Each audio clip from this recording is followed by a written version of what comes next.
Hey there and welcome. Today we're going to talk about something you use every single second, but probably never think about. That invisible force humming away inside your walls. It's this incredibly reliable system, right? That is, until one little thing goes wrong. And that brings up a really interesting question. Seriously, have you ever stopped to think about this? One light bulb in your lamp pops, but the TV keeps playing, your phone keeps charging, the fridge still cold. How come the whole house doesn't just go dark? It seems kind of obvious. But the why behind it? Well, that reveals this super clever design hidden right inside your walls. And that's exactly the mystery we're going to crack today.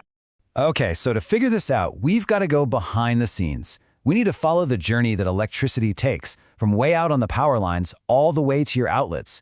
It's all about the path it takes, and it turns out there's more than one road it can travel down. So these two different electrical roads have names: series circuits and parallel circuits. And trust me, understanding the difference between them, that is the absolute key to solving our whole light bulb mystery. All right, let's picture this. A series circuit, it's like a tiny one-lane country road. Every single car, that's our electricity, has to follow the exact same path in a single file line. If there's one crash, the whole road is blocked. But a parallel circuit, now that's a superhighway. It's got multiple lanes, tons of exits. Every car can pick its own path to get where it's going. But, before we can figure out which highway is best for your house, we need to learn the basic rules of the road for electricity. There are three, let's call them forces, that control absolutely everything about how it moves. First up is voltage. You might hear it called potential difference, but really just think of it as the push. It's the electrical pressure, the force that gets the charges moving from a high point to a low point. And here's the best way to wrap your head around it. Think about water pressure. Seriously, imagine you have two water tanks connected by a pipe. The water is always going to flow from the higher tank to the lower one, right? That difference in height creates pressure. Well, voltage is exactly like that. It's the electrical pressure that makes things happen. Okay, so if voltage is the push, what's next? That's current. Current is the actual flow itself. Let's go back to our water tanks. Current would be how much water is actually moving through that pipe every second. And we measure that flow in something called amperes, or just amps. And the last piece of the puzzle is resistance. Look, every path has some kind of friction, right? Well, in electricity, that opposition to the flow is called resistance.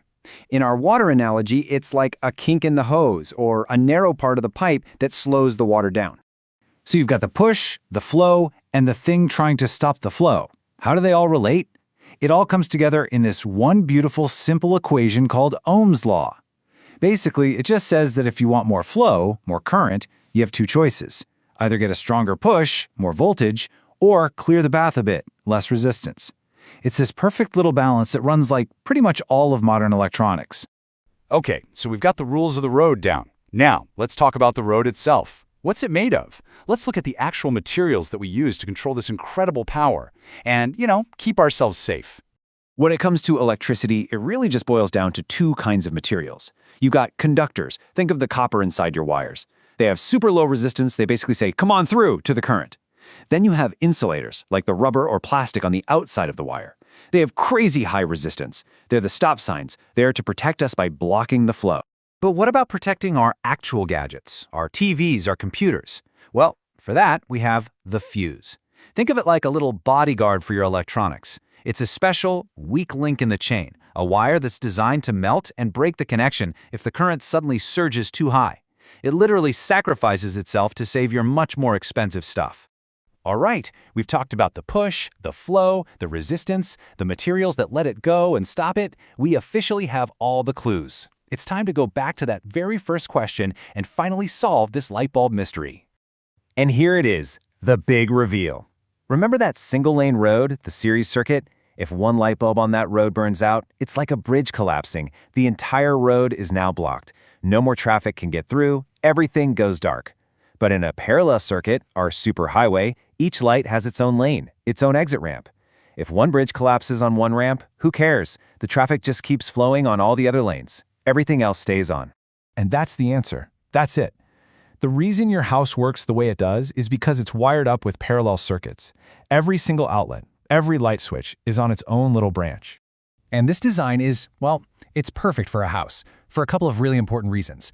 First, it means every single appliance gets the exact same consistent voltage, that push we talked about. Second, it means one broken thing doesn't ruin everything. Your toaster can die, but your coffee maker will still work. And it lets you run totally different devices, a tiny phone charger and a giant refrigerator at the same time on the same system, no problem. Just to give you a real-world number, in many places like India, that steady, consistent push that's supplied to every single one of those parallel branches is right around 220 volts. And all of your appliances are designed expecting exactly that amount of electrical pressure to work right. And if you could see inside the walls, or even just look at a plug, you'd find three main wires doing the job. You've got the live wire, which brings in the power, the big push. The neutral wire is the return path. It completes the loop so the electricity can flow. And then there's the earth wire, which is purely a safety feature designed to protect you from electric shocks. So let's just put it all together one last time. It's a pretty neat system, right? You get a consistent push, which is the voltage. That push is split into tons of different paths, which are our parallel circuits. The actual flow in each path is perfectly governed by Ohm's law. And the whole thing is kept safe with the smart use of conductors, insulators, and those little fuse bodyguards. And there you have it. That's the elegant, invisible dance that's happening inside your walls every single day, all based on a few simple rules. So now that you know how it all works, the real question is, where else in your world do you see these invisible forces at play?